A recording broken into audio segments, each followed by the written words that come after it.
Oh, go ahead. Okay, great. Hey everyone, welcome to Fall Prevention. We are honored tonight to have Megan Dickman from Above and Beyond Therapy Services. She has agreed to kind of help us look at fall prevention or what we can look at in the home. She has a really great slide presentation for us.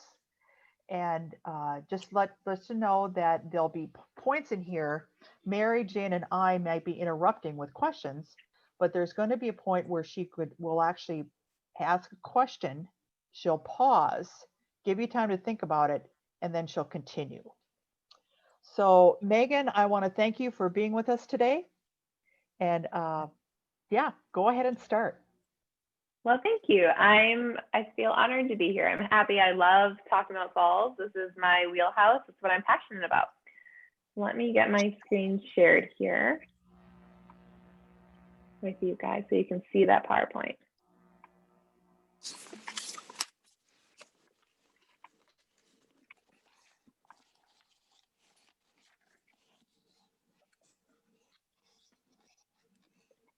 Sorry,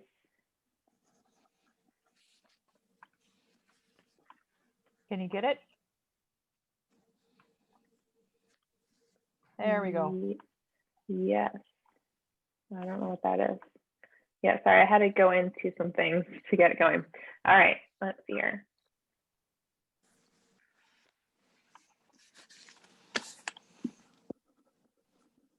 All right, does that look good on your end? Great. Yeah. Mm-hmm. Okay. So one thing, so if you guys do have questions and you ask me questions throughout, I know I said you could raise the little hand or on the Zoom. I can't see all of you, so, well, there, now I can. I just don't see myself, so that's fine. Or you can just speak up if you have questions as we go. But so as Judy said, my name is Megan Dickman. I'm a physical therapist. My passion is actually within geriatrics. So I actually have my geriatric certification specialty. So like I said, fall prevention is everything I'm passionate about. And I know you guys are in the homes and this is really relevant and important for you guys to understand and to be able to apply when you're with your clients and you're working with them. So tonight, just kind of an outline of what we're going to talk through. We're going to start by just talking a little bit about falls in older adults, and then move on to talk about kind of the risk factors that can play a role into falls with older adults and what can increase their chances of having a fall. We'll briefly kind of go over home safety awareness and some modifications that can be made in a house to optimize their safety in their home and try and help keep them there and prevent falls. We'll also go over some proper technique when it comes to some mobility, whether it's transfers and walking and guarding, and then when to refer out, because sometimes if you're starting to see a lot of issues related to falls or just having a lot of questions about their safety, it might come to the time where you might need to bring someone in, whether it's PT or OT or so forth, to kind of get a second eyes on them or get some help so we can prevent them from having a fall. So Megan, what I'm going to tell you here that the caregivers will be calling us at the office, and then we'll talk with the family to make that referral. Perfect. So then that is just that time when to communicate with you guys at the office if they're concerned, they're seeing things that we talked about tonight that they just don't feel safe about, and it's time to communicate with you guys. Yep. Perfect. All right, so to have a little fun with this, we are going to start off by just kind of hide my thing here so I can't see all the words, but I'm going to ask you guys a few questions, and I want you to think about it. So the first one is, how many U.S. residents fall each year? So your options are Are you talking fall or fall with injury? Just a fall. Fall. Okay. Yep, just a fall. Are we saying 10%, 25%, or 50%? So do you say a fall is like you unexpectedly hit the ground to your knee? Would that be considered a fall? I will say to hold that question because that's coming up. Okay.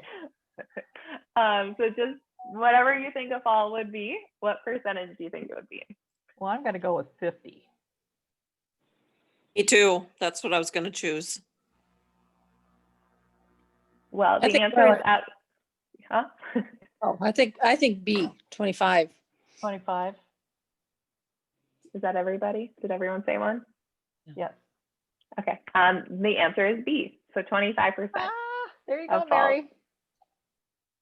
All right. So then the next question is, a person must land on the floor to meet the definition of a fall. Is that true or is it false? False. False. True. So the answer is false. So it is defined as unexpectedly falling to a lower surface, whether that is the ground or anything that's lower than where they were. Outside of being influenced by someone else. So sometimes they use the example of if someone else hit you, like a resident ran into you and then you fell, or if like your dog tangled you up. There's an external force that causes the fall. They don't classify that within these falls when they're talking about it with the CDC. It's when you unexpectedly lose your balance or something and you end up being lower to a lower surface, whether it is the ground or a chair or a sofa. Okay, next one. Falling is a normal part of aging. True or false? False. False. Well, I'm going to say true because it's a normal part of living.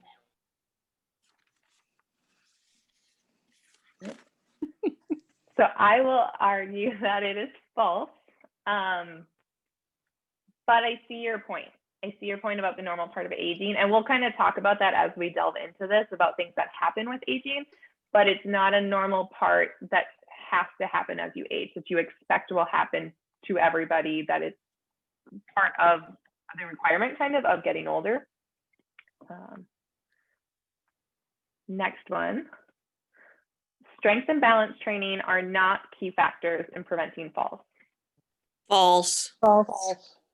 Thank you, guys. Yes, that one is false. As a PT, it would be really hard for me to be passionate about this. You know, this is my passion in strength and balance. So yes, that one is false. So good work. I think this is my last one. So falls are predictable and often preventable. True or False. false? I think I'm it's going to false. say true. So predictable. True. I will say true. So that Ah. this is true. And that kind of goes into some of the education that we're going to talk about tonight. They often are predictable and preventable, and the steps you can take. And if you start noticing things in people and how they're moving before they have the fall and taking those steps. We have a new member that joined us. I don't know if you can see him.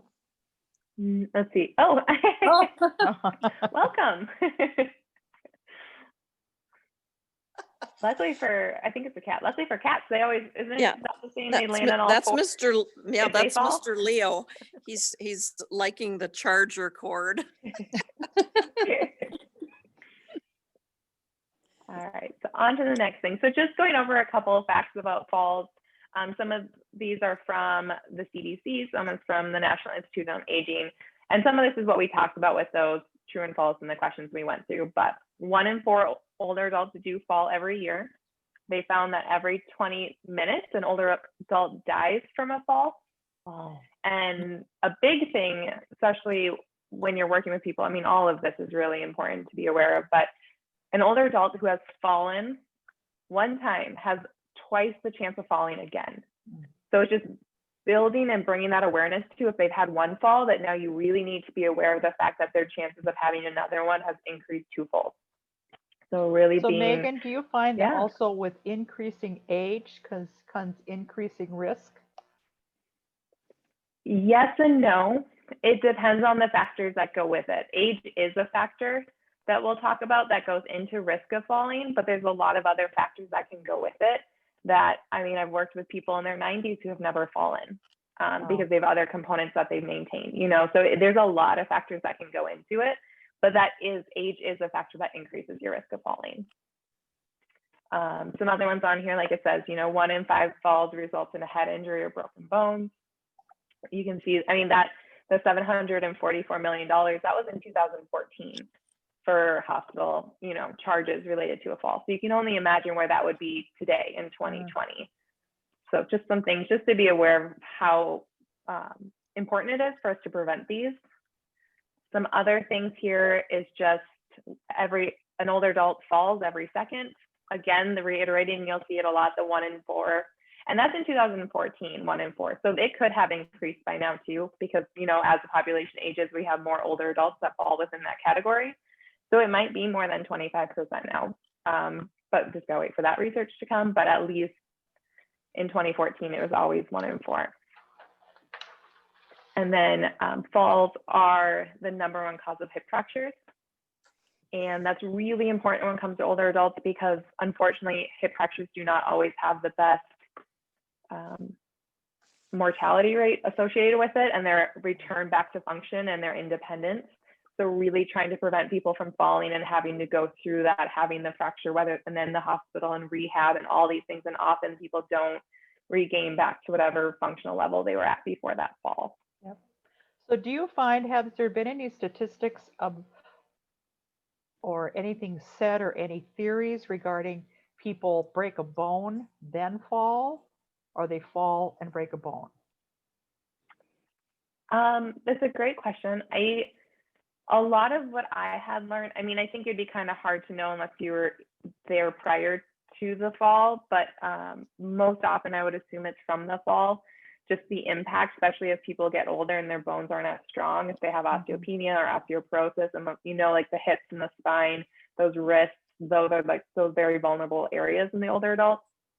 And it's often when people fall, those are the things, whether you're reaching out or you land on your hip or on your back, that it can cause the fracture. I think if people had fractures prior to the fall, there would be more signs that you'd be seeing in terms of their mobility and their pain levels and things like that before they would even fall. I don't know if they'd be up and moving around, if that answers your question. Yeah, so it's, yeah, kind of an ambiguous question. I know it's hard to pinpoint. Yeah, it is. And it's, I mean, when it comes to, and then it's hard because compression fractures in the spine, I mean, those could be there before. You know, that just can come with aging and posture and things like that. And so that definitely could be there before. I think with hip fractures and things like that, the more traumatic ones, they would need to have an impact to cause sometimes the severity of what you'd be seeing, depending on the fracture. Okay. So then just going on to kind of talk about what we've started talking about is what are the risk factors that increase the chances of having a fall for older adults. And this is not by any means an all-inclusive list. I just tried to pick some of the big ones that are really important to be aware of in older adults as when you're working with them. So the first one on there is advancing age. So that does increase your chances and risk of falling. That does come with the fact that as you age, a lot changes in your body, whether, you know, and some of that's listed on here farther down, but, you know, your vision, how you're moving around, your strength, your bones, like we talked about, things like that can come because of advancing age. But it is something to be aware of. As people get older, there is an increased risk that they will fall. It doesn't mean that it's a normal part of aging and that it's gonna happen. You have that factor going against you. You do have that risk factor. Again, we talked about history of previous falls. So once you have one fall, your chance of having another fall is 2 times as great. Another really important one is just that loss in muscle strength. So as people get weaker, they're unable to move as well. They don't have the power and the ability to catch themselves, to have those balance reactions when they start to feel themselves losing their balance, like you and I would do, and you kind of catch yourself or you grab something, and that starts to go away and they can't react fast enough to have that. And a lot of that comes from their strength as they get weaker. Difficulties in their walking and their balance is a really big issue as well. Like the balance kind of goes with that reactive control that we were talking about, as well as just with walking. If people are more unsteady on their feet, they're going to have a higher chance that they're going to have a fall when they're getting around their home or out in the environment. Poor vision is a really big one as well. And just with advancing age, there's changes in your vision that happen to be aware of. I mean, people start wearing bifocals, and those in themselves can cause people to have difficulty with depth perception. So with stairs and curbs and having that magnifying one with their glasses is often something that we'll talk about people to take off those if possible, unless they also need them for the far sight too, or for the nearsighted, for the far distance. So that's one, just with normal aging you're gonna have to be aware of with people. But then if you throw on diabetic retinopathy, if you throw on glaucoma, if you throw on macular degeneration, there's a lot of things that can impact vision. And your vision is one of the three main systems that control your balance, and all of that kind of plays a role. Chronic health conditions is another really big one to be aware of, and the number of them that people have. Not only just for the toll that plays on someone's strength and their balance and so many other things, but also their medications. So the number of medications that they're having to take with those come with side effects and things like that. So just being aware of some of these things with the people that you work with is really important. Another one that's really gaining a lot of volume within people that work within geriatrics, especially in PT, is the fear of falling. And this isn't to say that people shouldn't be cautious and be smart when they're moving around, but often we find that people that have a really high fear or anxiety about falling actually have a higher risk of falling. Wow. Because they often stop moving around as much. They stop, they take smaller steps. They're really more limited. They get weaker because they're not moving, and it all kind of compiles, and then they're going to be more likely to have that fall. So again, it's different than being cautious and being aware of being safe and using your walker, using the things that are recommended, but it's when you really see the people that start limiting their daily things, or being overly cautious, that you're going to start to be worried that they might be at risk for having a fall. And then the final one, which comes in with you guys, because this is where you are, is their environment. So their home and their home setup is a big thing too that can increase someone's risk of having a fall, depending on where they're moving around in and what it looks like and what they have available to them. And again, like I said, this isn't an all-inclusive list, but these are some of the big ones just to be aware of, and ones that you may see when you're working with people.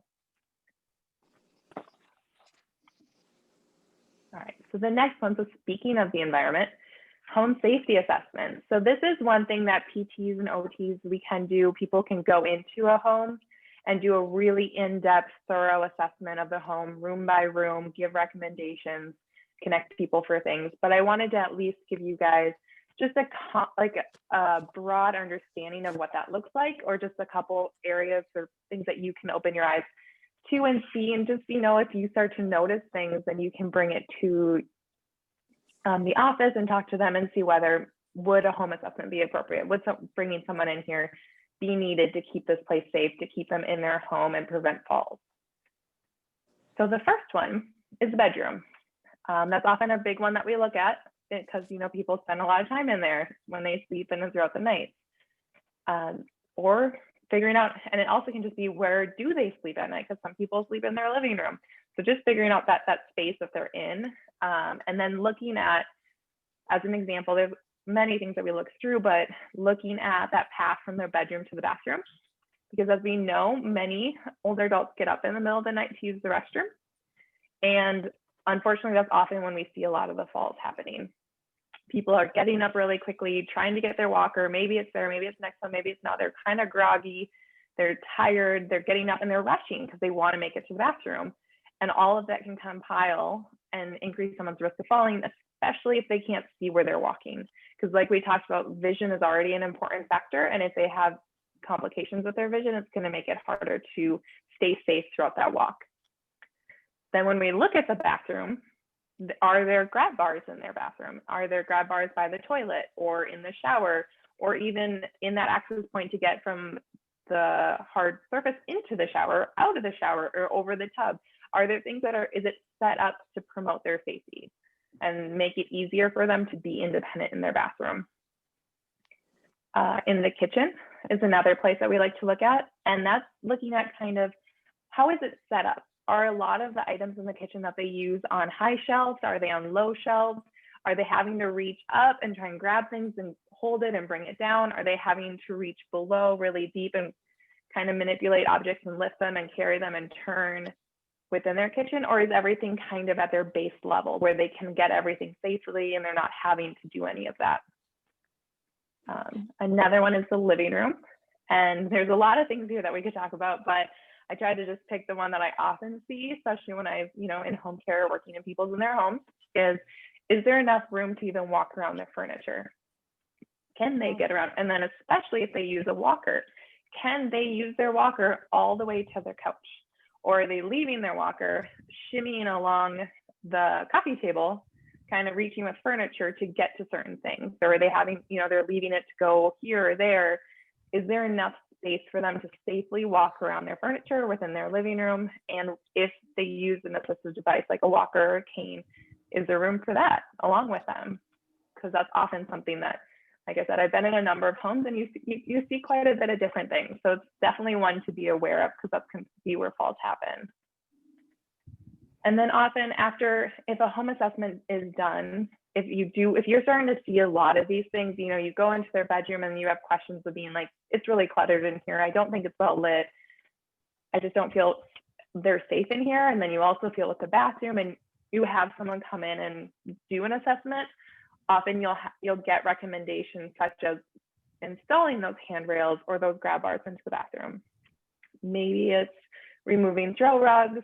Maybe it's adding lighting for that path from the bathroom to the bedroom. There's a number of things that you can go through and trying to adjust, again, just trying to make that home environment as safe as possible. Because again, we can get rid of at least one of those risk factors and really try and promote their safety in their own home. So Megan, I have a question regarding grab bars. Mhm. We see in the home a lot. I can't give you a percentage, but people are really good about grab bars in general. Good. But what's the difference between those that you fasten and those you suction? I do not recommend the ones that suction.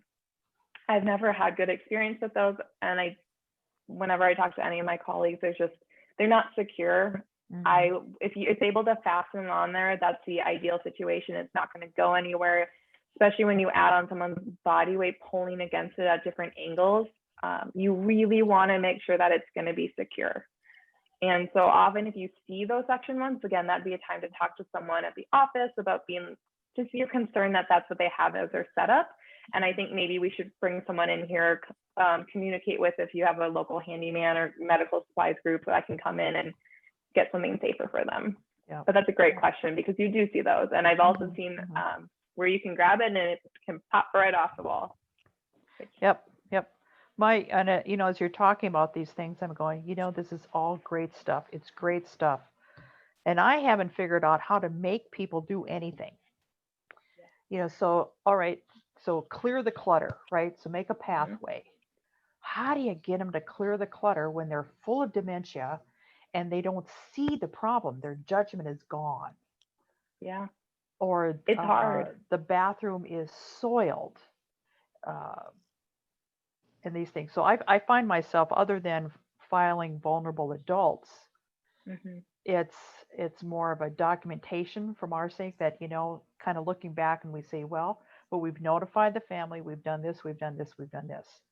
Yeah. And we really can't make anybody do anything. No, you really can't. And I think that's a very great point to bring up.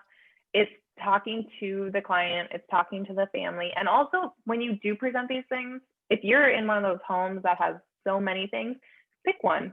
Just pick one that you think might be the most important one and start with that. Be like, okay, there's a lot going on here, but let's just work on removing some of the clutter. Can we work with the family or with the client and maybe bring someone in that can help organize or clean up the house? They can spend some time doing that. Let's just do that.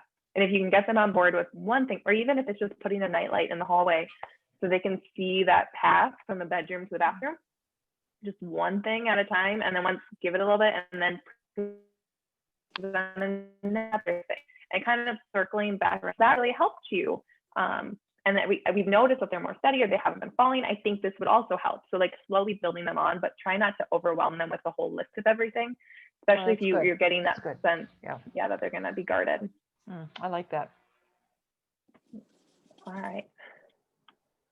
So this is where we're going to take a little break because you've been listening to me talk for a long time and it's really easy to just kind of get disinterested or kind of zone out. So we are all going to do a 30-second chair rise. So this is a test that we use in geriatrics a lot. it is a great way to look at your leg strength and to look at your power, and it gives you an idea of how you're moving. Plus, it gets you up and moving. So what I want everyone to do is, hopefully you're on a chair or something that's not going to move, that's not on wheels. I'm going to start my timer. And what I'd like you to do, if you're able to, you are going to try and stand up and sit down as many times as possible in 30 seconds without using your hands if you can. If you need to use your hands, that's fine. I would encourage you to use one hand. If that's so hard, then you can use both hands. But the goal is to try and cross your hands across your chest and to be able to stand up and then sit back down. All right, everybody ready? And go. Okay.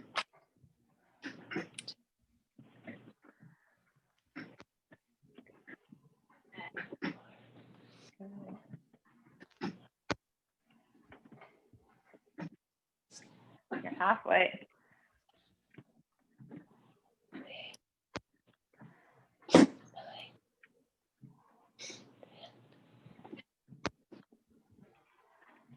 And stop. Good. Nice work.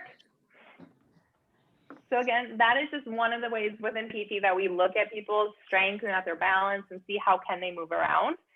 And then you can compare it to norms for their ages and things like that. And it's a way to track too within the physical therapy world, that we can track whether they're making progress, whether they're declining. And it's just such a functional thing. To be able to stand up from a chair is something we all have to be able to do, hopefully for as long as we possibly can.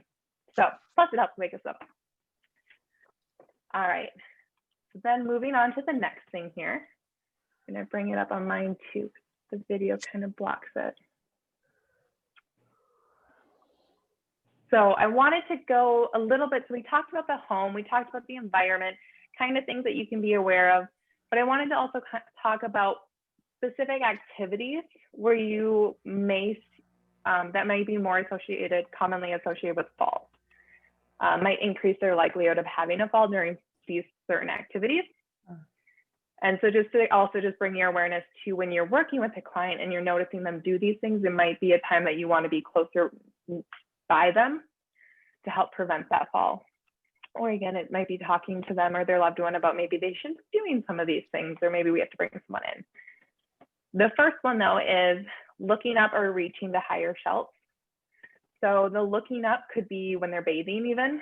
So that tipping the head back in the shower can often trigger for some people. They can get some vertigo or some of that dizziness when they look up with that inner ear. And same goes to when they're reaching up into the shelves. And we kind of talked about that already with the kitchen, of trying to put stuff on the main where they can reach it, so they're not having to reach up and tip back. But you often see that people lose their balance with that tip back of their head looking up. Another one that you often see, I've seen people have falls, is that when they're having to negotiate over different floorings, whether it's, you know, in and out of the bathtub, depending on how high that lip is, whether it's a tub or even if it's just a lip that they have to step over, that they might not be thinking about. And they may think about it when they're stepping into the tub, but then they kind of forget after they get through the shower or the tub, and then they have to step out. And just being a little bit more heightened and aware while they're going through those motions, to be close by and make sure that they're safe, or at least bring them to their attention and tell them to slow down. Maybe let's take this one step at a time to make sure that they're safe. Another one is even if people have changes in the flooring from carpet to hardwood or linoleum or any of those things, that can also throw people off, especially if they use a walker or something and it hits that, and that can throw off their balance too. So just again, being aware of those transitional areas in the home and working with them to be more mindful of them, and also just being that you're aware that they might be at a higher risk of falling in that area. Another one would be picking up objects from a lower surface, such as, or from the floor. And this might not account for everybody, but for some people, especially depending on what their balance looks like, they might be at a higher risk of losing their balance while they're trying to reach for the floor. Specifically, sometimes I see people that will leave their walker kind of far up to the side, or they don't, if it's a four-wheel walker, they don't lock those brakes, but they got a hand on it and they're reaching to the floor, and it's just creating, there's nothing stable that's supporting them, and they do increase the risk of falling. And again, it's that the inner ear too, they're tipping their head forward, it can cause them to get dizzy as well. So just being mindful of that. And again, it's not everybody. I have some people that can get on and off the floor, but it's just one of those, for some people it is harder and they might have a higher chance of falling. And why are we so compelled to have to pick something up off the floor? Always, every little Leave it piece, all be. the things. Yes. And maybe just, it also might be empowering them to ask for help. Like, hey, can you pick that up? Or maybe we need a reacher, or trying to problem solve that they either they don't need to, or we have to find a different way for them to pick it up. Because yeah, they always do. Always pick up everything. Or people do. Another one is just moving and carrying different objects around within the house. And I mean, this becomes especially difficult if people do use a walker or cane, unless they have like the tray table that they can put it on. But even if they don't, even with a cane, or if they're not using a walker, carrying or moving things throughout the house, it splits their attention and they're now focused on carrying the object, and that can throw off their balance just from the weight of the object, or when they're turning or moving, as well as just so carrying it, but also the weight of it, as well as now they can't focus on their walking because they're carrying something and they're trying to dual task, and that gets harder as people get older. And so just being aware of that. And I don't know how it works with you guys, but like if you can offer to carry the laundry or set up a system that makes it easier so they're not having to carry or move things, or maybe it is getting them the tray for their walker or a bag on their walker so that they can put stuff in it and they're not having to carry it or try and figure out how to do that with their walker or with their cane. Another one is just if you see them rushing when they're moving around. So again, we kind of talked about that in the middle of the night when they get up to the bathroom, but the same can be said of during the day. So if they're rushing to answer the phone, if they really have to go to the bathroom during the day and you notice that they're moving really quickly, they're trying to go, that's the time just to be aware, and you might want to be closer nearby them because they're going to be at a higher risk of falling because again, they're not focused on their walking, they're not focused on their balance. They're often focused on getting to the phone before the person hangs up or getting to the bathroom before they have an accident or any leakage. And so just being aware that that is often when people do have falls too, especially with the bathroom, because they rush there and then they might turn really quickly when they get in there. They might not sit all the way on the toilet. There's a lot of things there just to be mindful of.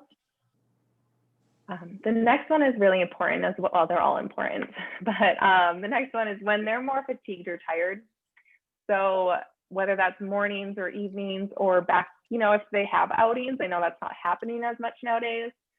But if they do have like a doctor's appointment or things like that, and they come back and they're really tired, their balance reactions, their strength, it's not going to be there like it was earlier, and they're going to be at a higher risk of falling. So just really being mindful of that. Or if they just wake up one day and you're noticing they're slower, they're not moving around as fast, it might be a day that you want to stay nearby them or a little bit closer while they're getting around the house, just because they're at that higher risk of having a fall. The next one goes kind of along with the rushing and moving around, but it's that distracted walking. So if they are rushing to get to the phone, or if they're just distracted talking about something, and again, this one can vary based on the person, but someone who does have pretty low balance and they're really reliant on their walker or things like that, or they're not willing to use their walker yet, but you notice that their balance isn't great, they may not be the person to have that conversation with while they're walking, but maybe it's pausing the conversation while they walk from point A to point B and then talking to them once they sit down or once they're at a stable surface. Because for some people, it's really hard to be able to focus on the conversation and turning their heads and have that as well as walk or do things or helping them out if they're trying to get stuff done. Because that, again, that is that splitting their attention and taking it away from their balance and their walking, and even just being aware of their surroundings. If they're distracted, they might not notice that transition in the flooring or the things like that we've talked about. And then the next one is transfers. And we're going to go into this, but that is often where I see falls. And we kind of talked about that with bathroom too. So speaking of transfers and proper transfers. So I wanted to just kind of give you guys a good idea of what a transfer is supposed to look like. So that's, whenever someone's going from standing to sitting or sitting to standing, whether that's to a chair, to their bed, to the couch, to the seat on their four-wheel walker, that's considered that transfer. And this is one of the things that as PTs and OTs, we work a lot on and reinforcing with people of how to do this properly, because it's often where people have falls, especially depending on the kind of device they're using. So when someone's going from standing to sit on any surface, you want to make sure that they walk all the way to the surface. And then that they turn all the way around, so that chair or the bed is directly behind them and it's touching the back of their legs. So this is one of the things that I see most commonly not done, is you will see people walk towards the chair and with their walker, and then they swing their hips around and they maybe sit on the edge of the chair, or they kind of leave the walker and they're kind of like just scooting back there, but they're not behind the chair, or they're too far in front of the chair and they try to sit down and they start reaching back, but the chair's not there. So it's that really and it can feel repetitive, but it's repeating that and talking about, oh, make sure that you get all the way to that chair. We really got to turn around before you get there, and really reinforcing that motor pattern and that movement, because the more that they practice it, it's going to start to become second nature. But they might need you, especially if they have dementia, if they have things like that, they can learn that new skill, but they need that repetition. They need someone to constantly keep reminding them of how to properly do that. So once they are lined up with the chair though, you also want them to reach back for the chair to help lower themselves down. So if they use a walker, you do not want them to keep both hands on the walker as they sit back, because if you've seen that, you probably have seen the walker tip. They go on the walker tips and they kind of just go as a hole. And again, that's not very safe. Sometimes people, if it's a four-wheel walker, even the other ones, they can have one hand on the walker and reach back with one hand, so that they have their sturdy surface that's supporting them, and then they're reaching back for where they're going, and they have both. That's fine as well. I just don't recommend when you have both hands on the device and then you just try to sit back and you're kind of hoping that it's going to work out. So really that lining up, reaching back and lowering yourself. And also that helps prevent, so you don't get the plopping down either, because you want that controlled descent. So the chair doesn't tip back, that they have that control that whole way through. And Megan, I want to emphasize what we're trying hard to tell our caregivers is small, short commands. You know, so you don't have to explain the whole thing. Yep. They're not going to hear it. They're not going to comprehend that. So then it's walk to the chair. Yes. Yep. Turn around.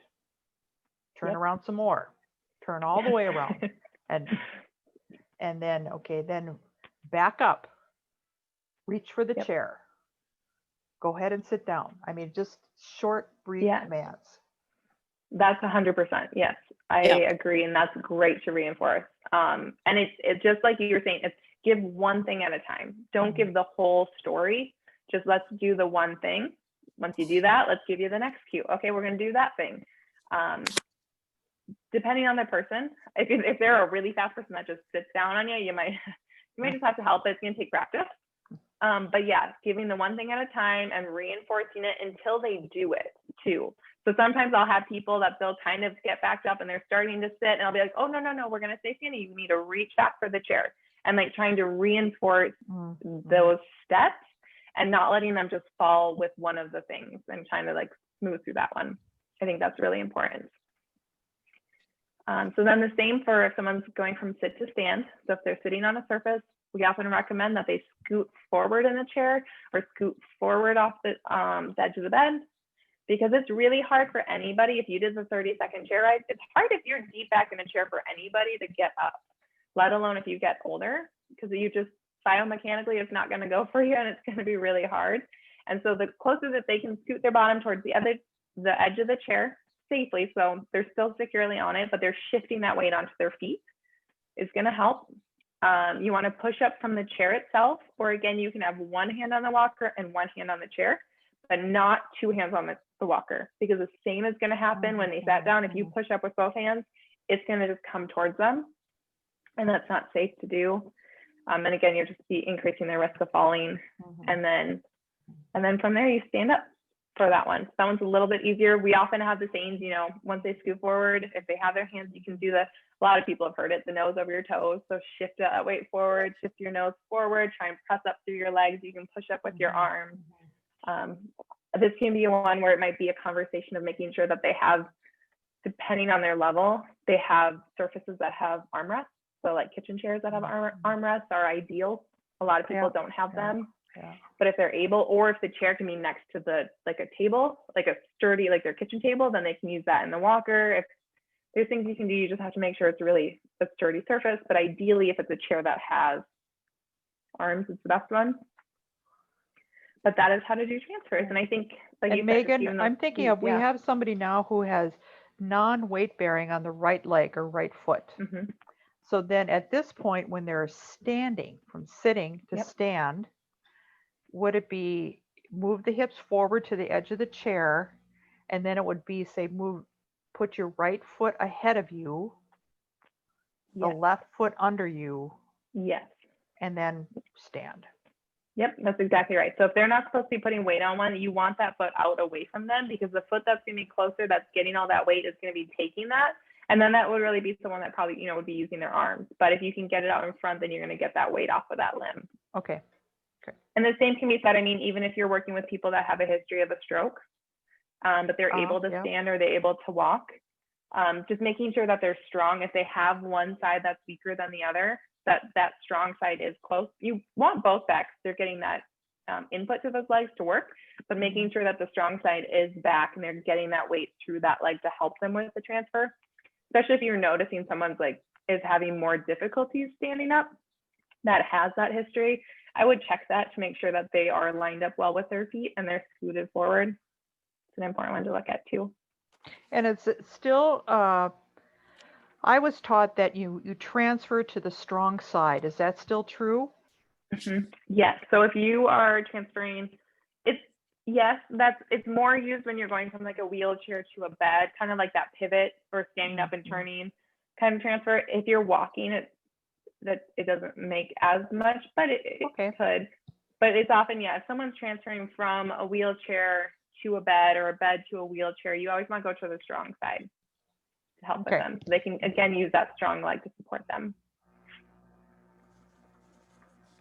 All right, so like I said, transfers is a really important one that you can really help prevent falls, because if you work with seniors or older adults, you've probably seen most of what I've talked about today in terms of what people shouldn't do and what we want them to do. And that's often where they have those falls. Yeah. Okay, so next one, using a walker. So this kind of goes with that, and we've kind of talked about this, but there's proper ways to use a walker, whether it's a two-wheel walker, so that metal aluminum one, or it's a four-wheel walker with the bench and the brakes. The first thing is just making sure that the height is appropriate for them. This can be done by a trained clinician, just making sure that if they just got it off the street, that someone fitted it for them so that it is a good height for them. For a two-wheeled walker, just a quick tip that I often do for people, especially if they have a lot of narrow hallways or doorways, is those front wheels can be flipped so that the wheels are actually in the inside of the walker versus on the outside. And you gain about like an inch on both sides to be able to fit through hallways and doors. So that's just a nice kind of tidbit that you can, if you notice that with someone, make sure you set it back to the height that it was at, but you can flip the wheels so then they can be on the inside. And again, that just helps them, they're not colliding with things that could increase the risk of falling. Another one, the client should be close to the walker. So often what I recommend people is that the feet should be behind the back wheels. So if you have the 4 points, it's not that you're all the way up in the front of the walker is hitting against their stomach, but that they are within the walker and they're nearby it. You'll see sometimes people, when they're walking, it'll start to get farther and farther away from them. Or specifically, I see it a lot with turning. People turn the walker and then they catch up to the walker rather than turning with the walker as a unit. So again, just keeping them close to the walker because they're using it for a reason. They're using it for their balance, and the farther that gets away from them, they're not getting that support and they're leaning onto something. And that's just increasing their risk of having a fall. The other thing that you see quite often is making sure that people have two hands on their walker when they're walking. If they need to, you know, they run into someone, they're talking, have them stop and then they can do something. But if you see that they're walking and then they're reaching for something, but they're still moving, the walker's still going, it's just not safe. So if they're walking and they're moving, both hands should be on the walker. And again, that's kind of where you can think about if it's carrying issues. They've gotten really crafty nowadays where they have all those beautiful bags that you can hook onto a walker. They have baskets you can hook onto a walker. Some come with the basket, but there's ways that you can try and get around to help them so they're not having to carry things with their hands when they're using a walker. And then for people that use that four-wheeled walker, so the one with the brakes and the bench, you want to make sure that the brakes are always locked before they transfer. So as we went through before, you're going to have them back up all the way to the chair. You're going to turn all the way back, all the way up. And before they reach back or before they sit down, they have to lock the wheels. Because if they are keeping the hand on there, you need that to be sturdy. Because if they're putting any support through that and it's not locked, it can go anywhere that they move it. Making sure that's locked before they sit down. And then the same goes before they stand up. But you always lock the brakes before. And again, that might be something that you're going to have to reiterate until it starts to become a natural habit, but it's really important. And it's the same if they're going to sit on the walker. So some people like to take a rest on their walker, whether they're walking, you know, they're getting tired within their house or it's at a doctor's appointment, they need a rest. If you're going to rest on a walker with the four-wheel walker bench, what I always recommend to people is, if possible, push the walker up to a sturdy surface, whether that's a wall, a chair, something where it can't go anywhere, and then lock the brakes and then turn and sit down. But you need to make sure that the brakes are locked before they turn. And the same goes, because I've seen it a number of times where people will start to stand up and unlock the brakes at the same time that they turn, or they'll unlock them and then they think they can push up from the walker to stand, and then that walker goes.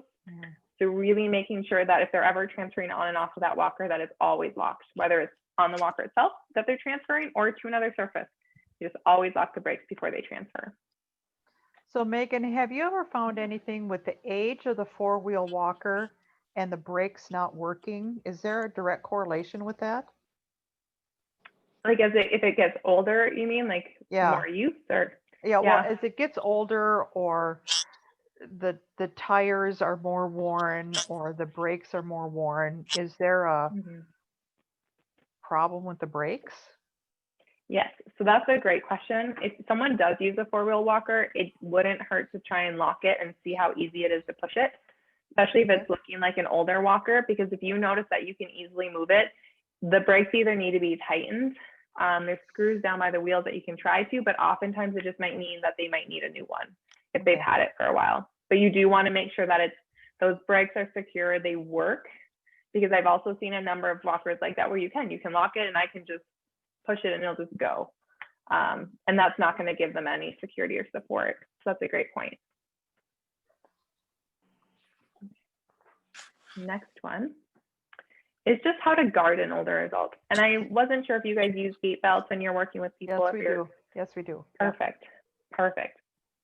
Well, that's a great thing, because I'm all for a gait belt. It's just an easy way to make sure that you can help someone if they were to lose their balance or if you need to help them. So like I said, I always recommend that you use the gait belt when you're able to, especially for activities that can increase their risk of falling. So if they're doing stairs, if they're walking outside, if they're negotiating a curb, anything that might be unsteady, or if they have a history of falling, I really recommend using the gait belt. And when you are using one, what I would recommend is that, you put it around their stomach, below their ribs, around that belly button if possible. I know it gets difficult depending on body shape. So you might have to work with this in the person, because everybody's shape's a little bit different. But you need it to be secured enough that you get it through the latch and it's secure and you can give it a tug and it's not going to come undone. So the ideal is around the waist. Again, you might need a larger one. You might have to put a little higher depending on the person and how you're going to help them based on their body size. But the biggest thing is to make sure that it's secure. And once you have the gait belt on them, it can vary based on how much you have to use it. But if it's just activities where you're just standing by, or even when you are, I always recommend that you kind of position yourself at an angle where you're slightly behind and you're slightly at the side of the client when they're walking or they're moving around or walking outside. So that way, if they were to lose their balance, you can pull them back towards you, you can help them, you can pull them to the chair, but you're not directly to the side of them, because it's going to be really hard on your shoulder and really hard on your arm to help them. So you always want to be just slightly behind and at that angle when you're going with them. When you're doing the stairs, I often recommend that the easy way to remember, and I put it on here, is that you always want to be between your client and the floor. So if someone is going up the stairs, I recommend being behind them. And again, you could be at that angle directly kind of to the side behind them, but you don't want to be in front of them. You're not going to be much of help if they lose their balance when they're going up, if you're in front of them and you'll be at higher risk of also falling. And then when they're going down the stairs, again, it's that being in front of them. Again, depending on your safety, but taking that step by step, walking with them, being safe. You can again still kind of go at an angle in the front of them so that you can secure and be with them, but that's usually what my recommendation is as long as you're between them and the floor, you would be able to help lower them or help them if they were to lose their balance. So Megan, do you ever instruct people to go down the steps backwards? Some people do respond better with that. Usually my first step is just to do, rather than a step through where you're doing 1 foot on each step, it would be just doing both feet on each step as they can when they go up. Yep. And then for the going down backwards, it really is dependent on the person. I have more people that still go down forward when I work with them, but some people feel more comfortable going down backwards. Okay. I would still guard that angle. Especially if someone's going down backwards, you want to make sure they have a gait belt on and that you're standing close to them, because that's already telling you that they're fearful of falling. Yep, there you go. And that they're at a higher risk. So you want to be really close by them when they do it. Okay. For either one. Good. Okay. And then kind of wrapping this up is, if you're noticing a lot of these things, it might mean that you need to contact the office, and it might mean that you need to refer out for something more, whether that's PT or OT or home assessment, or even just seeing their physician or just something. So some of those things are, if you're starting to notice people having a lot of near falls or falls themselves. So like we said earlier, a fall is anytime someone lowers to the ground or a chair or the floor. But it also could be that near fall, if you're starting to see people stumble a lot, catch themselves with like the furniture or things, or almost have a fall, that's really like that ideal time where you want to get someone in there and work with them before they have a fall, or you want to make some changes, whether it's to their home or get them a walker or whatever that thing is, that you really want to be communicating with the office to let them know, so that they can also refer out and get people in there to help them, so we can prevent that fall from happening, and unfortunately the cycle that can happen after someone has a fall. Another one that I see very often, especially if people don't use a walker or cane yet, is if you're starting to see people doing a lot more furniture walking. So people walking around their house, reaching for furniture, reaching for walls, reaching for things that in order to steady themselves, but they don't own a walker or cane or don't use anything. That's a time when that's telling you that their balance is declining, and there's things going on that we want to get ahead of, because it's not a safe option to be reaching for things. If someone's doing that, we really want to get them like the appropriate assistive device, and we want to start working on that balance before they have a fall. Another one that you might see is if you start seeing more shuffling of gait. So taking those small steps, those feet that just kind of fascinate, or small steps that kind of slow down when they're turning, or issues with taking big strides with their feet, things like that. Again, that can be due to fear of falling, and it also could just be due to other issues that might be going on medically, or just their strength and their balance. But when people aren't taking those big, clear, nice steps, you actually are increasing your risk of having a fall, because you're more likely to catch your feet, lose your balance. You're often having your feet closer together. That can throw off your balance and make it harder as well. Another thing I kind of mentioned at the beginning, it's just that fear. So if you're noticing people that are really anxious about falling, they're talking about it, they don't want to do things because they're afraid they're going to fall, they're kind of starting to limit what they're doing. Again, some of it might be easier to see when they might have been engaged in the community. But if they're starting to not wanting to go out to things, they're not wanting to participate in things because they're worried that they're going to fall, that's the time when you want to start talking to people and seeing if we can bring someone in to kind of get at that before it becomes a problem. Yeah. And then the other one is decreased walking speed. So there is so much research behind walking speed and what it relates to people's health and their mobility and their risk of mortality and hospitalization and so many things. So if you're starting to notice you've been working with someone for a while and initially they were cruising along and you were, just keeping up with them. And then slowly they're getting slower and slower and like they're hardly moving and it's taking them much longer to get from point A to point B. That would be a time to start to refer out. So we can get people in there working with them or see if something else is going on. Even if it's not PT, maybe something else medically is going on that's causing them to slow down because they're getting fatigued really quickly. Or it could be because they're afraid of moving. Again, there's a number of things that can go there. And this isn't, again, an all-inclusive list, but it's a list to kind of be aware of if you're starting to notice things like this, that you might want to be talking with the office or talking with the family and kind of bringing in ideas of what we can do to prevent people from having a fall. I got some great advice from Yeah. female client to her caregivers. She said, and I think they were helping her stand up using a gait belt. And Yeah. she said, to help me stand straight up versus, kind of at an angle, I guess, or whatever. Yep. Like forward. And yeah. and she said to be really aware of the client's balance. I think sometimes we want to overhelp and kind of pull them Yeah. up, Mm-hmm. and I think she felt scared because her balance wasn't good. Yeah. That's a really great point to bring up, is that there's actually 2 points in that I could go on. But the first is that when people are transferring and if you're using a gait belt, try to let people do as much as they can. You want them to use their legs. You want them to, even if they're using their arms to help, you want them doing as much as they can, because the moment that we start taking that away and we start doing more for them, they're going to lose that strength and they're going to then need that help. And they're not going to be able to do it on their own. So really, even if it takes a little bit longer, let them try. And then when you do help, give as little as you can to make it successful for them. And then on the other point that brought to my mind is when you are walking, if you're walking with them or doing the stairs with them, some of this comes with just that experience of if you walked with people and you kind of get that feedback and you kind of start to get a sense of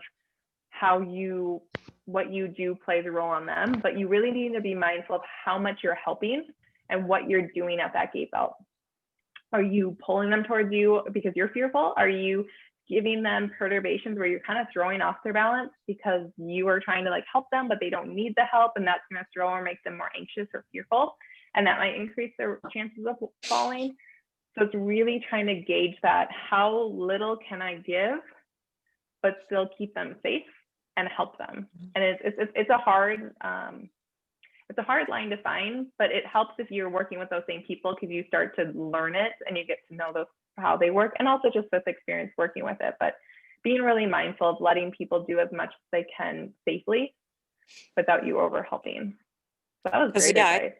As the person assisting, I think we tend to hold on to that gait belt, and then we kind of feel like we need to raise it up higher, hold it high on their back. Yeah. And it throws them forward. It does. You really have to be, and some people, depending on their balance, just a little bit of something can throw them off. So it's really just watching to see that. Oftentimes people, if they're walking around, depending on the level of assistance they need, but if they're a contact guard where you just have a hand on there, if they're you really shouldn't be doing much other than that you got that hand there and you're helping them as much as they need, but you're not pulling them or pushing them or making them move. Because if they're able to walk, hopefully that is to that point where you're not having to do all of that, because that can throw them off. And so be mindful of that a lot. Because yeah, I mean, I've seen that in PT too, where it can throw people off a lot if we overhelp. And it's hard because you want to overhelp and you want to make sure they I don't know. fall. Yeah. So is that learning that awareness? And it might even just be asking them, like, am I doing too much? Like, is this okay? Do you feel steady with how much I'm helping you? And letting them be part of that conversation and letting them have a voice of, is this comfortable? Do I feel like I need more support? Or maybe you're helping me too much and it's throwing me off. Yeah, and invite them to give feedback, because people are, they're hesitant to sometimes speak up. Yes, I think it's a great thing to ask them their opinion, like ask them how it feels, because it's, we're there to help them. So we want to do what we can without overdoing it. So yeah, that's a great point. Any other questions? Are you covered by Medicare Part B or any insurances? Not with Above and Beyond, we are all private pay. Okay. So we often work with people when they discharge from Med A or Med B. So kind of maintaining that wellness, that maintenance of keeping people strong as they age when they no longer qualify. Okay. It does work sometimes for some people if they have long-term care insurance. We'll work with them to see if that'll qualify for them to help cover our services of us coming out and working with them. Because it does work for some people with that. Okay. Yeah. All right, well, I think we've probably reached, oh my goodness, the end of our time quite nicely. Megan, I cannot thank you enough for joining us tonight and helping us out with this. This was an excellent presentation. Yes. Thank you enough. I love Thank you. practical presentations. Well, thank you. It was a joy to do this. Like I said, I love talking about it. I'll do it anytime. I love talking about fall prevention, and this is my wheelhouse that I'm passionate about. And it's great talking to people that, you have that experience. You're in there, you're doing these things. These are practical things that you can relate and you have questions towards because you see it. Yeah. Well, I